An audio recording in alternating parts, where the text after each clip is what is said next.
তো hello my dear students, আশা করি তোমরা সকলে খুব খুব ভালো আছো।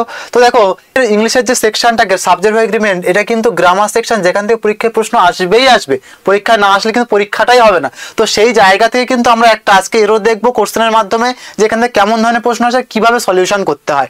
চলো দেখে নাও। দেখো এখানে যেমন প্রশ্নটা তোমরা দেখতে পাচ্ছ স্ক্রিনে, দেখো রাইস অ্যান্ড কারি, দেখো ইজ বলা হয়েছে, তাহলে ব্রেড অ্যান্ড বাটার, এটা কিন্তু বহু পরীক্ষাতে এসছে, এমন কোনো পরীক্ষা নেই যেখানে ব্রেড অ্যান্ড বাটার এই কথাটা আসেইনি। তো এটা কিন্তু এরপরে আমরা অলওয়েজ ইজ বসাই, তাই না? তো এই ধরনের কোশ্চেন সবাই আমরা ওয়াকিবহল। কিন্তু যদি আজকে হুট করে কোশ্চেনটা একটু চেঞ্জ করে তোমাকে দিয়ে দেয় bread and butter are sold here, তুমি যদি এখানে দেখছো আর, তুমি জানো এখানে ব্রেড অ্যান্ড বাটার পরে ইজ হয়, তুমি যদি এরকম করেছো, আজকে তুমি সবচেয়ে বড় ভুল করে বসবে জীবনের।